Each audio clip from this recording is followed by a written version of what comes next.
mấy mà ô bây giờ tây lại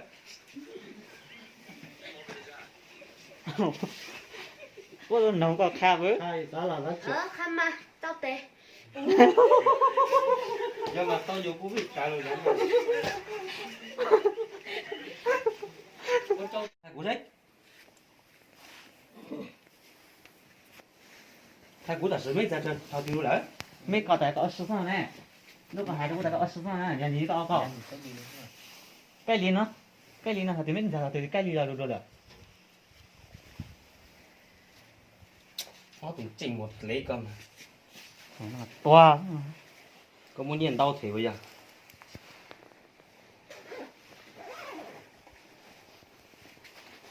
không ai cứ thành này thì mấy kia kia rồi đưa lên đây gọi là con nói thời tiết nó xuống đây đi cái只要骨头不正道个呢，就啥呢？cái này được tây cũng có chơi cũng tôi cũng chân tàu cái này, hay giờ hành trang nó có trồng tứ ó, trái phép một câu thì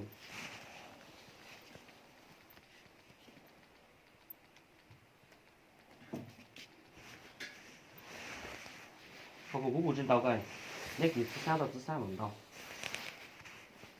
sao bằng đâu mấy tụi lấy cơ, nếu có tôi hạt thì cú lẹ cỏ mày thích cái nhau với tao có phải không cái này sang chứ tao uống hết từ cơ mà có sót chán đi tao cả lúc này tao đợi tụi lấy có một cái tay có một tay chia lên thằng nào mấy này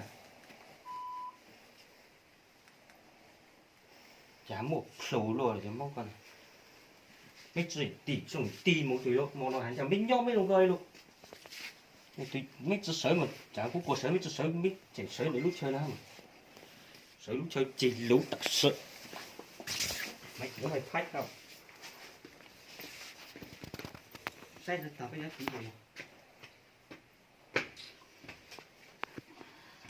cứ tìm mà của hàng chân trả nha thì chỉ cá sới để lúc chơi nào mấy dòng con mà mấy dòng mấy con tao vào cái kia tôi này nhìn ra bây giờ này rồi nơi tôi này nó mà thủ flow đi thủ flow hàng trả một chút buôn đi thủ flow đó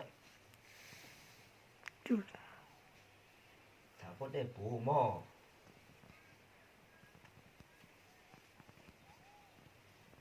hàng trả chút buôn tao chỉ câu đi thì tao có dùng máy để không muốn chụp quá thảo có để bù thủ flow luôn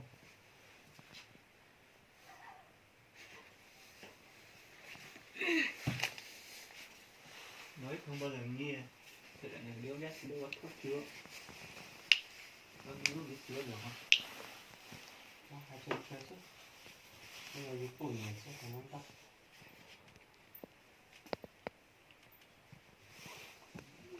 tìm mấy món về tôi nhiều là gì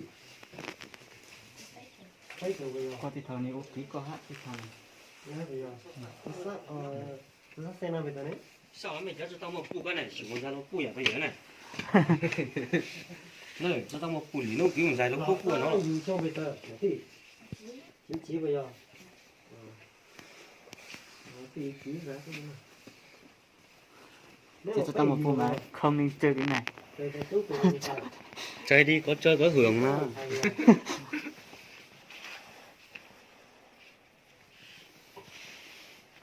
có sáng chẳng qua có nó là gì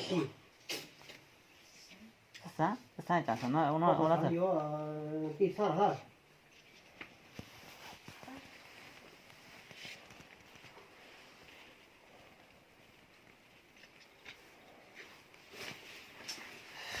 này là phải nó cái nó mẹ nó tôi mới được thay tàu có giá trị nhiều chứ mình thấy mình một ô tạt tê mình một ô tạt tê khó lệ tê mình một ô tạt tê có mình ô mình tạt tê biết chứ hà lên gì cho chơi ô cũng khai có cho biết phủ mà hắn chẳng tôi cứ lổ đó nó chơi với cái tỷ phú nữa rồi hả còn mà cái sáng cái sáng yếu là cái từ sang rồi cú bao tàng cỡ mà bây giờ biết cho cái kia biết tôi để ý ta nó có tôi sáng là lên này có thấy rồi mấy là nó mà bây giờ ít là nó mà mất đâu mấy ông này nhói bời rồi nó sang con mà thấy có hai nhau rồi anh lên sẽ mua cả một người hả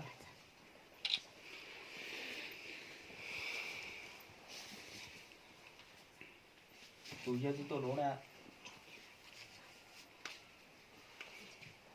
nó này tổ còn đi tây có tôi sang đấy để có cho mình mua rồi mình nhớ là thì nó sắp phải nó có cho gì ha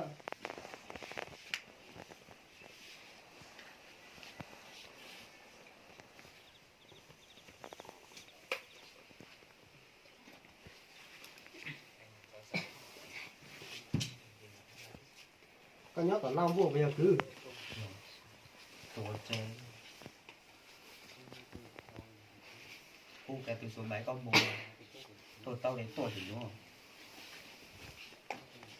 à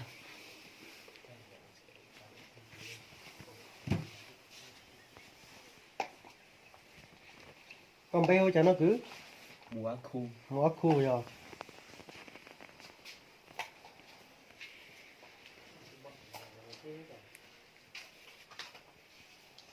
thằng có thằng là tin nó có bót thì nếu mà giờ nó Mr. Thái như bọc kha sao kha tôi xin nói này nếu bót khá có thì nếu mà giờ nó tôi hả bên đồ như vậy ta nếu khá thì nếu mà giờ đó nhá nó có phá hỏi nếu lớn này nó cho mấy họ nó hả là mấy anh thì tàu xe nè lọ gần như trong sát luôn tàu xe nó đó thì tàu xe cho có hắn nó cả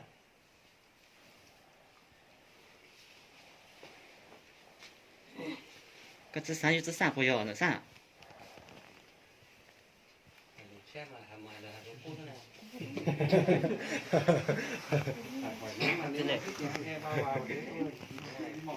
lớn này là cũng rồi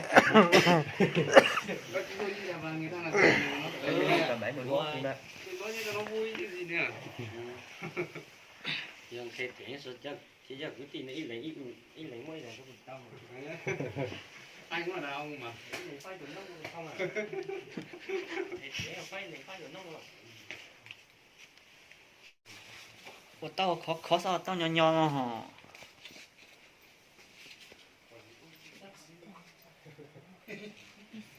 thằng này nó nói luôn tao phải xong cái gì luôn cái phần công việc còn sao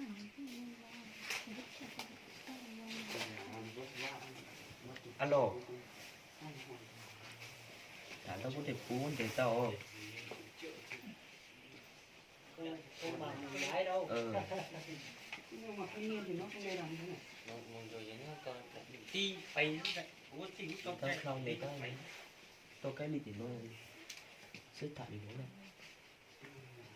thì sư cô chiều của tôi cho sự sống chắc nó sắp sửa ti bay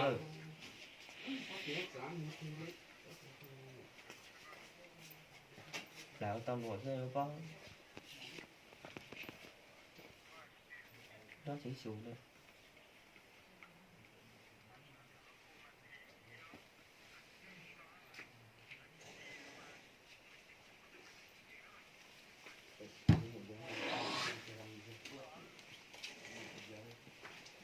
ô chà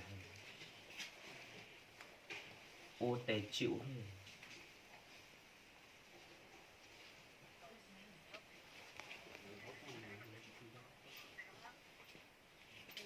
tôi cái lý cái đó là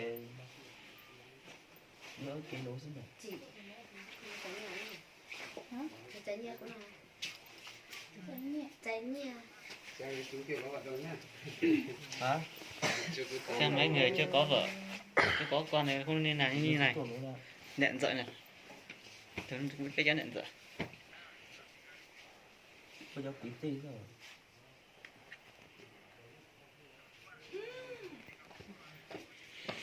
Ủa tôi chưa dùng nó mà cái ly chống covid nè con nói giờ tôi chưa dùng mất to là nó chịu chạy tiểu sai thì ta ta là ông có từng sai qua ô tô nó sao đó mình nó nhẹ thì đã run rồi và nhìn trong mạng thì đã run rồi thực tế nó thì chết rồi tôi đã tìm đây anh em đây là hình như là sẽ ở trong phòng này thỏ phố này tôi tìm nó đâu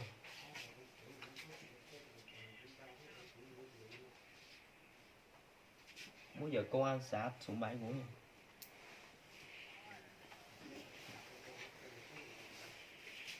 Ừ. Hả? Để tôi đặt nó rồi, đủ kế đưa.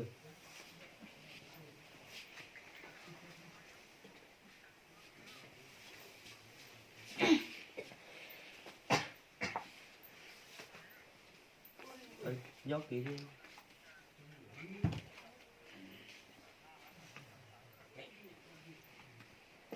Ra xem này xem mấy thằng mặt dày ấy.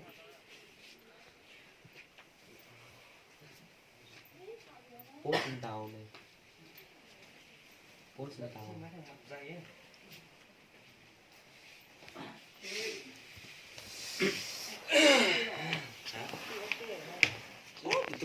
Tôi bỏ tìm mỏ này. làm lâu ơi in mò tôi chết của tệ cái sáng chết chủ nó chết cú ti của tệ có hàng rồi tại xa nó về quay về luôn rồi bây giờ nó trở thành này cái con rồi nè nó bên bác cho tao thực tế Nhưng mà thích đi nhau ra ngoài thì khổ. Đánh mà anh ra ngoài được.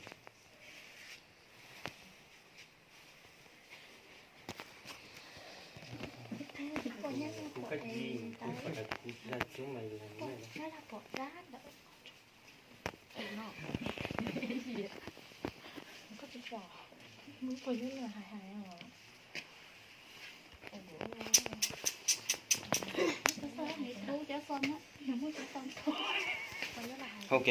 Ôi trời ơi, mới hai nó kỳ bà hàng tới bê. Dịch thế, bố chứ kính tới luôn.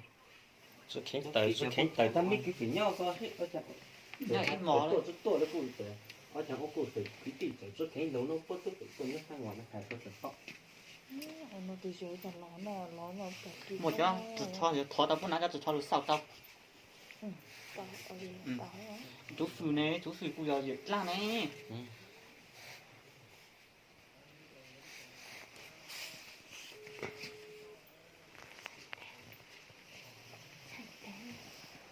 Mình đã tăng lên sạch cả.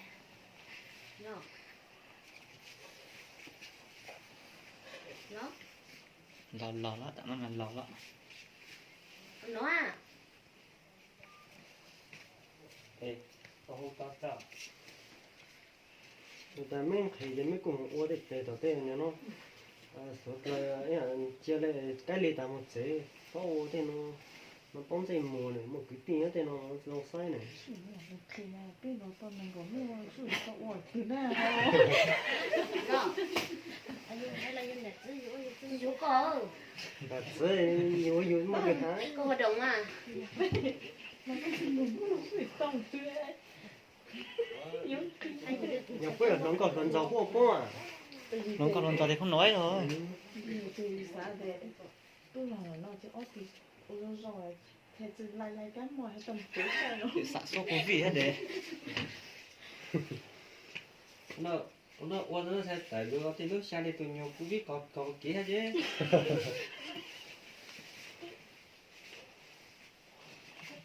Thế con thì tôi nhiều cũng biết có kế cho phát triển kinh tế chứ. tôi có hiền đồng tùng nẻo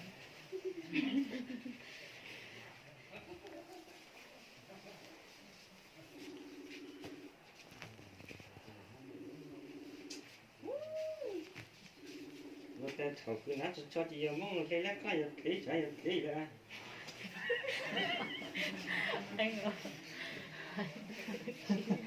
Dạ mà thì con nó cũng tao tuôn tao cũng tôi trời mà không có khác mà. nó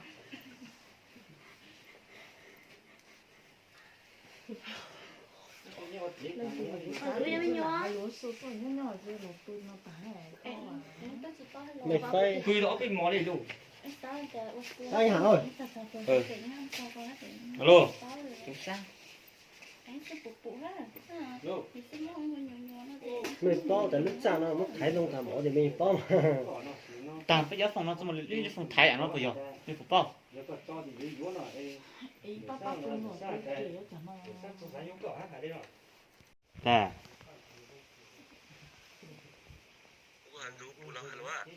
có cú tuần dài lon tròn nó bên đây đó nè ủa bên mỏ này lùi cho nó tôi hạt ta cái tôi giờ đây có cho thì tôi giờ yếu họ tôi bù hay ta cái nó chỉ sáng yếu cỡ lại hay nó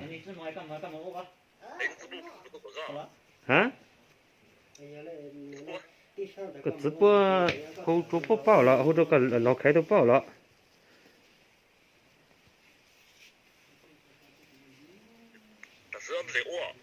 哎，你我单车。Lớn gì tôi tập đi. Đeo cứ đi hai cái đi. Bên bọn nó rõ mà. Vài video cho nó xem đi. Ừ.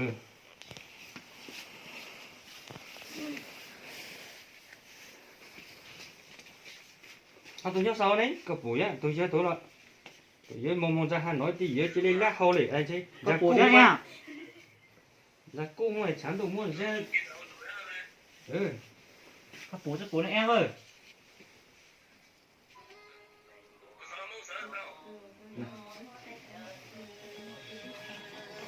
Sao à? Bố chỉ tao ra. Là chỗ nó sao?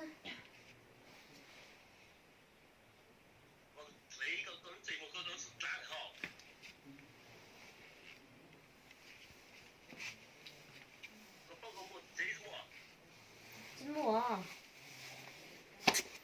Buồn này mà ớt tàn ớt bao hồi lùi này giờ tôi có phải tao. Có ta ta cái vô hết rồi.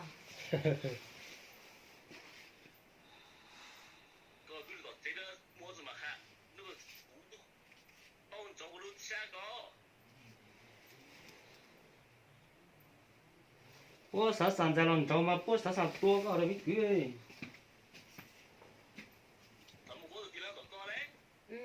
Ừ.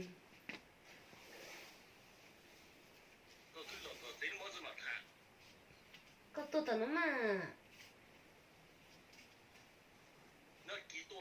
Ừ. Tà sứ nó cũng tao đấy mà. Ta sử dụng cho nhóc kiểu. Cho mình mới chỉ là nhóc cũ mà. Đứa kỳ treo cho kỳ thi thôi chứ. Nó kỳ tuyệt rào. Thì sợ họ phải học chém nhau ấy. Bây mò.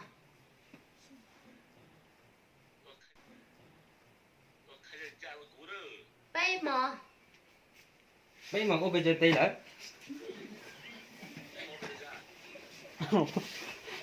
Có lần nóng có khác với. Hai đó là nó chỉ Khăm mà. Tao tè. Nhưng mà tao nhiều cú bị trả lời lắm. Có cho thầy đâu cái gì?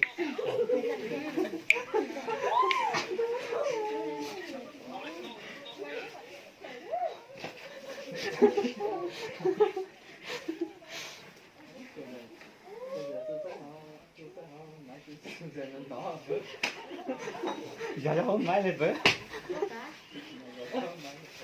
Bây giờ nếu như phải đó thì rồi. bây mò trâu tê.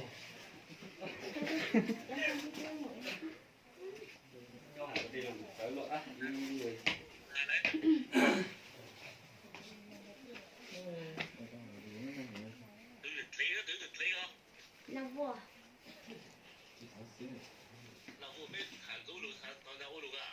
Cô này bao là chúng nó có lấy bao số. Cô tôi khác cỏ ta này. Cô tôi khác cỏ nó nằm mỏi ấy. Cô tôi khác cỏ ta bên gì này là nông cũng đỡ nó đấy.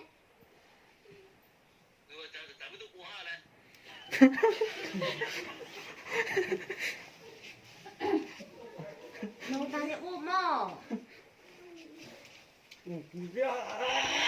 Giống như tung tiên thật. Cúi chả bay hết rồi.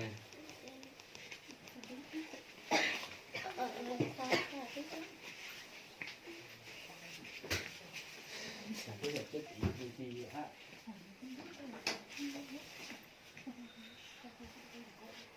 Đấy, đây là nó, đây là